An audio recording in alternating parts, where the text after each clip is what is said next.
بسم الله الرحمن الرحيم. الصلاة والسلام على سيدنا محمد عليه الصلاة والسلام. النهاردة بإذن الله نقدم لكم خلطة المحشي. سهلة وبسيطة، من غير تسبيكة، من غير نار خالص. تتعمل في 5 دقايق وخفيفة على المعدة وما بتتعبش، وحاجة جميلة إن شاء الله تعجبكم بإذن الله. معانا النهاردة ربطة بقدونس، ربطة شبت، ربطة كزبرة، عودين نعناع. معانا 300 جرام صلصة، 375 بالظبط. الكيلو الرز بياخد 125 صلصة، 125 جرام صلصة.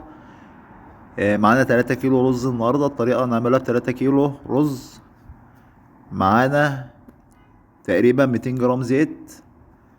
البهارات بتاعتنا بإذن الله ملح، كمون، كزبرة، بهارات مشكلة. معانا ملح صيني، معانا سكر، ملح، في شوية شطة. وان شاء الله اكتب لكم في صندوق الوصف المقادير كلها باذن الله.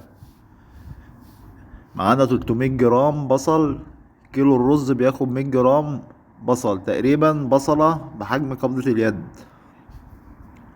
نخلط المكونات كلها على بعضها.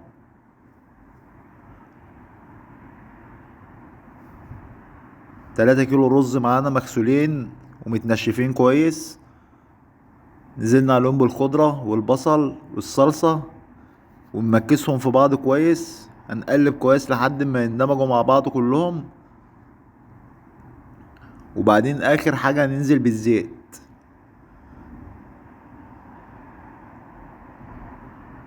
نزلنا بالزيت، قلبنا الزيت في قلب الخلطة، وكده الخلطة جاهزة معانا للحشو بإذن الله.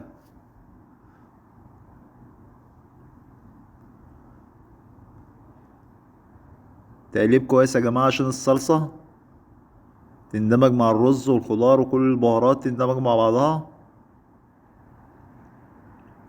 كده حطينا الزيت وهنديه تقليبة، وكده الخلطة جاهزة معانا بإذن الله للحشو.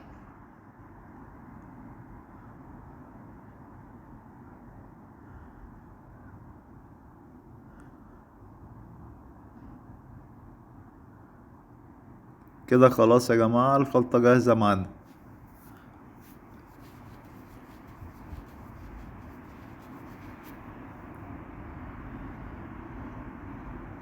ده الشكل بتاعها النهائي، كل حاجة مندمجة مع بعض. خلاص هنبتدي نحشي بإذن الله. طبعا انا عامل كمية، انا مصور على قد مقادير 3 كيلو بالظبط. انا بعمل كمية اكبر من كده. خلطة الرز دي ممكن تشال في التلاجة، ممكن تقعد معاك يوم يومين 3 في قلب التلاجة ما يحصلهاش اي حاجة.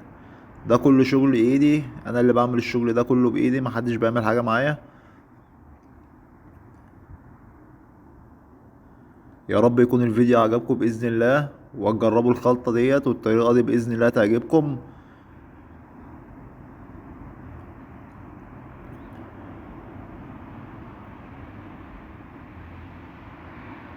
كده نكون خلصنا الفيديو معانا النهاردة، وشكرا لكم لدعمكم ليا. وان شاء الله انتظروني كل يوم جديد باذن الله. السلام عليكم ورحمة الله.